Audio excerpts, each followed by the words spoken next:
Bonjour, aujourd'hui nous avons la joie d'accueillir Hélène de chez Safran. Mais Hélène, peut-être que vous pouvez vous présenter plus précisément. Oui, bonjour Cécile. Donc, je suis Hélène Moreau-Leroy, présidente de la société Hispano-Suiza, société de rang 1 du groupe Safran. Hispano-Suiza conçoit et fabrique des transmissions de puissance mécanique pour l'aéronautique. Impressionnant, une femme à la tête d'une entreprise en microélectronique. En mécanique. En mécanique. Alors aujourd'hui, on aimerait savoir quel est l'impact du numérique dans le métier de manager.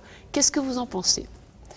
Alors il est vrai que le numérique et la digitalisation ont transformé le management et le métier du manager. Dans les impacts que l'on note sont générés, de mon point de vue, plus particulièrement par deux choses. Premièrement, c'est la transformation de la gestion du temps et du rapport au temps. Et deuxièmement, l'accès continu à l'information et au savoir dont bénéficie l'ensemble des salariés. Donc, ce que vous dites, c'est que quelque part, on a deux dimensions qui sont remises en question et le manager doit développer de nouvelles compétences. Quelles sont ces compétences numériques dont on parle beaucoup et qui sont quelque part stratégiques pour le manager ? Alors, au final, les compétences du manager ne sont pas tant sur l'outil du numérique que sur la manière dont il va pouvoir embarquer ses équipes au quotidien. Le numérique et le digital génèrent une accélération du temps qui fait que le marché, le business attend systématiquement la réponse immédiate à une problématique.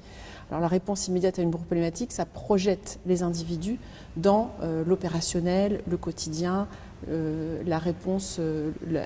apporter la réponse, avoir le savoir et l'organiser pour apporter une réponse immédiate. Ça veut dire une pression sur les temps de réponse. Et là où auparavant on pouvait parler souvent de patience, aujourd'hui un manager, on lui demande de l'agilité, de la réactivité, de la rapidité de prise de décision. Et pour autant, en faisant ça, le manager garde un rôle de projection de son domaine, de son entreprise, sur la vision future de son entreprise. Donc il doit être capable d'associer des temps courts, enchaîner des sujets sur des temps courts et rapides, et la capacité de se poser pour réfléchir, apporter la structuration, l'analyse qui vont permettre de projeter l'entreprise sur le long terme. Donc vraiment des compétences numériques liées à cette adéquation, à cette bonne mesure du temps, le temps court et le temps long pour penser le business de demain. Est-ce que vous avez des exemples précis d'actions qui, avec le numérique, ont été transformées, se font différemment, et cette façon dont le manager peut-être travaille différemment avec le numérique ? Ce qui est certain, c'est qu'on demande aux collaborateurs d'être rapides, d'être véloces. Et donc ça nécessite en termes de management d'être capable d'interagir avec les forces en présence en tirant les expertises, le savoir, les métiers d'une population. Donc le manager, dans sa manière de fonctionner, il va être en interaction permanente avec ces individus qui parfois peuvent être répartis partout dans le monde. Et donc le moyen d'animer ce réseau est différent de ce que l'on créait avant, où on avait des réunions bien établies, où les gens venaient, réfléchissaient ensemble. L'autre point, c'est pour préserver le temps long, ce besoin de s'extraire au final, ce besoin de s'extraire de ce quotidien. Et là, les pratiques que l'on a mises en place de notre côté sont, et chez Hispano-Suiza on l'a fait, c'est d'être capable d'extraire les managers et les personnes, les décideurs de l'entreprise dans des séminaires extérieurs dans lesquels on les amène à poser leurs mails, arrêter les déferlantes d'informations, arrêter le quotidien pour réfléchir sur du long terme et prendre ce temps de réflexion. Donc vous créez quelque part des bulles pour pouvoir ensemble penser demain, et vous dites que le manager n'est plus dans le temps court sur des réunions et des outils classiques, mais alors qu'est-ce qu'il fait ?